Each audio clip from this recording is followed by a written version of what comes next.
Hi welcome back to my channel. ಇವತ್ತು ಚಿಕ್ಕ ಮಕ್ಕಳಿಂದ ಹಿಡಿದು ದೊಡ್ಡವ್ರ ತನಕ ಇಷ್ಟಪಡೋ ಒಂದು ತಿಂಡಿ ಅಂದರೆ ಅದು ಶಂಕರಪೊಳೆ. ನಮ್ಮ ಮನೇಲಂತೂ ನನ್ನ ಮಗಳಿಗೆ ತುಂಬಾ ಇಷ್ಟ ಆಯಿತು. ಸೊ ನೀವು ಕೂಡ ಇದನ್ನು ಮಾಡಿ ಒಂದು ಏರ್ಟೈಟ್ ಬಾಟಲ್ಗೆ ಹಾಕಿ 15 ದಿವಸ 1 ತಿಂಗಳು ಕೂಡ ನೀವು ಯೂಸ್ ಮಾಡ್ಬೋದು. ನಾನಿಲ್ಲಿ 1 ಬೌಲ್ ಆಗುವಷ್ಟು ಚಿರೋಟಿ ರವೆನ ತೊಗೊಂಡಿದ್ದೀನಿ. ಹಾಗೆ ಒಂದು 4ರಿಂದ 5 ಸ್ಪೂನ್ ಆಗುವಷ್ಟು ಸಕ್ಕರೆನ ಪುಡಿ ಮಾಡಿ ಹಾಕೋತಾ ಇದ್ದೀನಿ. ಸಕ್ಕರೆ ಸ್ವಲ್ಪ ಜಾಸ್ತಿ ಬೇಕು ಅಂತಿದ್ರೆ ಸ್ವೀಟ್ ಇನ್ನೂ ಸ್ವಲ್ಪ ಹಾಕ್ಕೊಳ್ಬೋದು, ಇನ್ನೊಂದು 2-3 ಸ್ಪೂನ್ ಹಾಕ್ಕೊಳ್ಳಿ. ಕಡಿಮೆ ಬೇಕು ಅಂದರೆ ಇನ್ನೊಂದು 2 ಸ್ಪೂನ್ ಕಡಿಮೆ ಹಾಕ್ಕೊಳ್ಳಿ, ತೊಂದರೆ ಇಲ್ಲ.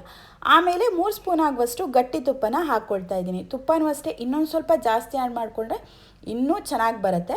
ಇಷ್ಟು ಹಾಕ್ಕೊಂಡ್ರೆ ಸಾಕಾಗುತ್ತೆ. ಎಲ್ಲದನ್ನು ಚೆನ್ನಾಗಿ ಒಂದು ಸಲ ಮಿಕ್ಸ್ ಮಾಡ್ಕೊಳ್ಳಿ. ಆಮೇಲೆ ರವೆ ತೊಗೊಂಡು ಬೌಲಲ್ಲೇ 1 ಬೌಲ್ ಆಗುವಷ್ಟು ಹಾಲನ್ನು ಕಾಯಿಸಿ ಹಾಕ್ಕೊಳ್ತಾ ಇದ್ದೀನಿ. ಅರ್ಧ ಬೌಲ್ ಹಾಲು, ಅರ್ಧ ಬೌಲ್ ನೀರು ಹಾಕಿ ನಾನು ಕಾಯಿಸ್ಕೊಂಡೆ. ಆಮೇಲೆ ಅದಕ್ಕೇ ಸ್ವಲ್ಪ ಸ್ವಲ್ಪ ಮೈದಾನ ಹಾಕ್ಕೊಂಡು ಚಪಾತಿ ಹಿಟ್ಟು ಏನು ನಾದ್ಕೋತಿರಲ್ಲ ಆ ಹದಕ್ಕೆ ನಾದ್ಕೊಳ್ಳಿ. ಸ್ವಲ್ಪ ರುಚಿಗೆ ಜಸ್ಟ್ 1/4 ಸ್ಪೂನು ಬೇಡ, ಅದಕ್ಕಿಂತನೂ ಕಡಿಮೆ ಅಷ್ಟು ಸಾಲ್ಟ್ ಹಾಕ್ಕೊಳ್ಳಿ. ಜಸ್ಟ್ ರುಚಿಗಷ್ಟೇ ಹಾಕ್ಕೊಳ್ಳೋದು. ಈಗ ಎಲ್ಲದನ್ನು ಇವಾಗ ಚಪಾತಿ ನಾದ್ಕೊಳ್ತಿರಲ್ಲ ಸೇಮ್ ಅದೇ ಹದಕ್ಕೆ ನಾದ್ಕೊಳ್ಳಿ. ಎಲ್ಲದನ್ನು ಸ್ವಲ್ಪ ಚೆನ್ನಾಗಿ ಪ್ರೆಸ್ ಮಾಡಿ ಅಂದರೆ ಕೈಯಲ್ಲಿ ಸ್ವಲ್ಪ ಪ್ರೆಸ್ ಮಾಡಿ ಅದನ್ನು ನಾದ್ಕೊಳ್ಳಿ. ಆವಾಗ ಕ್ರಿಸ್ಪಿಯಾಗಿ ಬರುತ್ತೆ. ಅದಕ್ಕೋಸ್ಕರ ನೋಡಿ ಹಿಟ್ಟು ನಾನು ಆಲ್ಮೋಸ್ಟ್ ಇಲ್ಲಿ 1 ದೊಡ್ಡ ಬೌಲಲ್ಲಿ 1 ಬೌಲ್ ರವೆ ಹಾಕ್ಕೊಂಡಿದ್ದೀನಿ. ಹಾಗೆ ನಾನು ಜಸ್ಟ್ 1 ದೊಡ್ಡ ಬೌಲಲ್ಲಿ 1 ಬೌಲ್ ಅಷ್ಟೇ ನಾನು ಮೈದಾ ಹಾಕ್ಕೊಂಡಿರೋದು. ಇಷ್ಟರಲ್ಲೇ ನನಗೆ ಆಲ್ಮೋಸ್ಟ್ 1-1.5 kg ಆಗುವಷ್ಟು ಶಂಕರಪೊಳೆ ರೆಡಿ ಆಯ್ತು ನೋಡಿ. ಮಾಡೋದು ತುಂಬಾ ಸಿಂಪಲ್ಲು, ಮಕ್ಕಳಿಗೂ ಅಷ್ಟೇ ತುಂಬಾ ಇಷ್ಟ ಆಗುತ್ತೆ. ಸ್ವಲ್ಪ ಹಿಟ್ಟು ಅನಿಸಿದರೆ ಇನ್ನೊಂದು ಚೂರು ನೀರು ಹಾಕ್ಕೊಂಡು ಎಲ್ಲದನ್ನು ಚಪಾತಿ ಹಿಟ್ಟಿನ ಅದಕ್ಕೆ ಕಲಿಸ್ಕೊಳ್ಳಿ. ನೋಡಿ ಹಿಟ್ಟಿವಾಗ ರೆಡಿ ಆಯಿತು. ಚೆನ್ನಾಗಿ ಕೈಯಲ್ಲಿ ಸ್ವಲ್ಪ ಪ್ರೆಸ್ ಮಾಡಿ ಅದನ್ನು ನಾದ್ಕೊಳ್ಬೇಕು.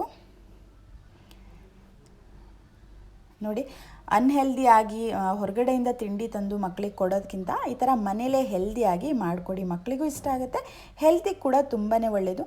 ಆಮೇಲೆ ಈ ಚಪಾತಿ ಮಣೆ ಏನಿದೆ ಅದಕ್ಕೆ ಸ್ವಲ್ಪ ಎಣ್ಣೆ ಉದ್ಕೊಳ್ತಾ ಇದ್ದೀನಿ. ನೀವು ಡೈರೆಕ್ಟಾಗಿ ಕಿಚನ್ ಗ್ರಾನೈಟ್ ಅಥವಾ ಟೈಲ್ಸಲ್ಲೇ ಮಾಡ್ಕೊಳ್ಬೋದು. ಇದನ್ನು ಇವಾಗ ಸಣ್ಣ ಸಣ್ಣ ಉಂಡೆ ಮಾಡಿ ಹಾಕೋತಾ ಇದ್ದೀನಿ, ಯಾಕಂದರೆ ಒಂದೇ ಸಲಕ್ಕೆ ಆಗೋಲ್ಲ, ಅದಕ್ಕೋಸ್ಕರ. ಆಮೇಲೆ ಅದಕ್ಕೇ ಸ್ವಲ್ಪ ಎಣ್ಣೆನ ಸವರ್ಕೊಳ್ತಾ ಇದ್ದೀನಿ. ಹಿಟ್ಟು ಹಾಕಿದರೆ ಏನಾಗುತ್ತೆ, ಎಣ್ಣೆಗೆ ಬಿಟ್ಕೊಂಡಾಗ ಹಿಟ್ಟೆಲ್ಲ ಬಿಟ್ಕೊಂಡು ಕಪ್ಪಗಾಗುತ್ತೆ ಎಣ್ಣೆ. ಸೊ ಅದಕ್ಕೋಸ್ಕರ ನಾನು ಎಣ್ಣೆನ ಹಾಕ್ಕೊಳ್ತಾ ಇದ್ದೀನಿ. ಇವಾಗ ನೀವು ಚಪಾತಿನ ಏನು ಲಟ್ಟಿಸ್ಕೊಳ್ತೀರಲ್ಲ ಸೇಮ್ ಅಷ್ಟೇ ತೆಳ್ಳಗೆ ಲಟ್ಟಿಸ್ಕೊಂಡ್ರೂ ಸಾಕಾಗುತ್ತೆ. ತುಂಬ ಚೆನ್ನಾಗಿ ಬರುತ್ತೆ, ಉಬ್ಬಿ ಬರುತ್ತೆ. ನೋಡಿ ಇಷ್ಟು ದಪ್ಪಗಿದ್ರೆ ಸಾಕು.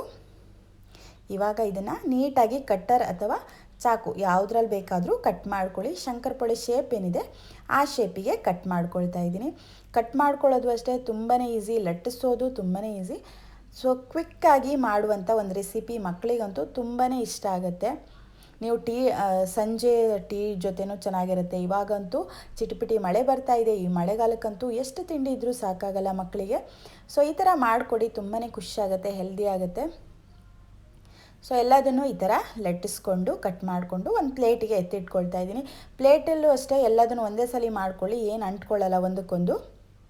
ನಾನು ಎಲ್ಲದನ್ನು ಈ ಥರ ರೆಡಿ ಮಾಡಿ ಒಂದು ಪ್ಲೇಟಿಗೆ ಹಾಕಿ ನೋಡಿ ಇಷ್ಟೊಂದು ಶಂಕರಪೊಳೆ ಆಗಿದೆ ನೋಡಿ.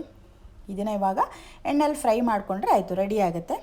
ಇವಾಗ ಫ್ರೈ ಮಾಡ್ಕೊಳ್ಳೋದಕ್ಕೆ ಎಣ್ಣೆ, ನೀವು ಕುಕ್ಕಿಂಗ್ ಆಯಿಲ್ ಯಾವುದು ಯೂಸ್ ಮಾಡ್ತೀರಾ ಅದನ್ನು ಹಾಕ್ಕೊಳ್ಳಿ. ಇವಾಗ ಎಣ್ಣೆ ಚೆನ್ನಾಗಿ ಕಾದ ಮೇಲೆ ಒಂದೊಂದನ್ನೇ ಹಾಕ್ಕೊಳ್ಬೇಕಂತಿಲ್ಲ, ಎಲ್ಲದನ್ನು ಒಟ್ಟಿಗೆ ಕೂಡ ಸ್ವಲ್ಪ 4-5 ಕೂಡ ಬಿಟ್ಕೊಳ್ಬೋದು. ನಾನಿವಾಗ ಒಂದೊಂದನ್ನೇ ಹಾಕಿ ತೋರಿಸ್ತಾ ಇದ್ದೀನಿ. ನೋಡಿ ಎಷ್ಟು ಚೆನ್ನಾಗಿ ಉಬ್ಬಿ ಬರ್ತಿದೆ ಅಂತ. ಸೊ ಇದನ್ನು ಯಾವಾಗಲೂ ಅಷ್ಟೇ ಮೀಡಿಯಮ್ ಊರಿನಲ್ಲೇ ಇಟ್ಟು ಫ್ರೈ ಮಾಡ್ಕೊಳ್ಬೇಕು. ಇಲ್ಲಾಂದರೆ ಏನಾಗುತ್ತೆ, ಚೆನ್ನಾಗಿ ಬೇಯಲ್ಲ, ಕ್ರಿಸ್ಪಿಯಾಗಿ ಬರಲ್ಲ, ಕಪ್ಪಗಾಗಿಬಿಡುತ್ತೆ. ಅದು ಕಲರ್ ಮಾತ್ರ ಚೇಂಜ್ ಆಗುತ್ತೆ, ಬೆಂದಿರಲ್ಲ, ಕ್ರಿಸ್ಪಿಯಾಗೂ ಬರಲ್ಲ, ಒಂಥರ ಮೆತ್ತಗಾಗುತ್ತೆ. ಅದಕ್ಕೋಸ್ಕರ ಆದಷ್ಟು ಮೀಡಿಯಮ್ ಊರಿನಲ್ಲೇ ಇಟ್ಕೊಂಡು ಫ್ರೈ ಮಾಡ್ಕೊಳ್ಳಿ. ನೋಡಿ ಕಂಪ್ಲೀಟಾಗಿ ಬಬಲ್ಸ್ ಏನು ಹೋಗಿದೆ, ಆಮೇಲೆ ಅದು ಕರೆಕ್ಟಾಗಿ ಬೆಂದಿದೆ ಅಂತ ಅರ್ಥ. ನೋಡಿ ಎಷ್ಟು ಚೆನ್ನಾಗಿ ಬಂದಿದೆ ಅಂತ, ಸೂಪರಾಗಿ ಬಂದಿತ್ತು. ಅದೇ ಥರ ಎಲ್ಲದನ್ನು ಎಣ್ಣೆಯಲ್ಲಿ ಫ್ರೈ ಮಾಡ್ಕೊಳ್ಳಿ. ನೀವು ಕೂಡ ಒಂದು ಸಲ ಇದೇ ಥರ ಶಂಕರಪೊಳೆ ಟ್ರೈ ಮಾಡಿ, ತುಂಬಾ ಚೆನ್ನಾಗಿರುತ್ತೆ. ಜಾಸ್ತಿ ಮೈದಾನೂ ಬೇಡ. ಸೊ ಅರ್ಧ ರವೆ ಅರ್ಧ ಮೈದಾ ಹಾಕ್ಕೊಂಡು ಈಕ್ವಲ್ ಕ್ವಾಂಟಿಟಿ ಹಾಕ್ಕೊಂಡು ನೀವು ಟ್ರೈ ಮಾಡಿ, ತುಂಬಾ ಕ್ರಿಸ್ಪಿಯಾಗೂ ಬರುತ್ತೆ, ಹೆಲ್ತಿಗೆ ಕೂಡ ತುಂಬಾ ಒಳ್ಳೆಯದು. ಬೇಕ್ರಿಲಿ ಏನು ಸಿಗುತ್ತೆ ನೋಡಿ ಸೇಮ್ ಅದೇ ಥರ ಇತ್ತು, ಯಾಕಂದರೆ ನೀವು ತುಪ್ಪ ಆ್ಯಡ್ ಮಾಡಿರ್ತೀರಲ್ಲ, ತುಪ್ಪ ಸ್ವಲ್ಪ ಜಾಸ್ತಿ ಆ್ಯಡ್ ಮಾಡಿದರೆ ಇನ್ನೂ ಚೆನ್ನಾಗಿ ಬರುತ್ತೆ. ನೋಡಿ ಎಷ್ಟು ಚೆನ್ನಾಗಿ ಉಬ್ಬಿ ಬಂದಿದೆ ಅಂತ. ನಮ್ಮ ಮನೆಯಲ್ಲಿ ನನ್ನ ಮಗಳಿಗೂ ನನ್ನ ಗಂಡಂಗೂ ಎಲ್ರಿಗೂ ತುಂಬಾ ಇಷ್ಟ ಆಯಿತು. ನೋಡಿ ನಾನಿವಾಗ 4-5 ಒಟ್ಟಿಗೆ ಬಿಟ್ಟು ತೋರಿಸ್ತೀನಿ ನೋಡಿ ಅದು ಯಾವ ಥರ ಬಿಟ್ಕೊಳ್ಳುತ್ತೆ ಅಂತ. ನೋಡಿ ಈಗ ನಾಲ್ಕೈದು ಒಟ್ಟೊಟ್ಟಿಗೆ ಹಾಕ್ಕೊಂಡೆ. ನೋಡಿ ಅದು ಎಣ್ಣೆಗೆ ಬಿಟ್ಟ ತಕ್ಷಣ ಅದು ಬಿಟ್ಕೊಳ್ಳುತ್ತೆ. ನಿಮಗೆ ಒಂದೊಂದೇ ಬಿಟ್ಟು ಸುಸ್ತಾದರೆ ಈ ಥರ ನಾಲ್ಕೈದು ಬಿಟ್ಕೊಳ್ಳಿ. ನೋಡಿ ಅದು ಎಷ್ಟು ಚೆನ್ನಾಗಿ ಉಬ್ಬಿ ಬರುತ್ತೆ ಅಂತ. ಎಲ್ಲದು ಚೆನ್ನಾಗಿ ಉಬ್ಬಿ ಬಂತು. ಸೂಪರ್ ಟೇಸ್ಟಿಯಾಗಿ ಶಂಕರಪೊಳೆ ರೆಡಿ ಆಯಿತು. ಇದನ್ನೊಂದು ಏರ್ ಟೈಟ್ ಬಾಟಲ್ಗೆ ಹಾಕಿ ಇಟ್ಕೊಂಡ್ರೆ 15 ದಿವಸ ತಿಂಗಳು ನೀವು ಯೂಸ್ ಮಾಡ್ಬೋದು.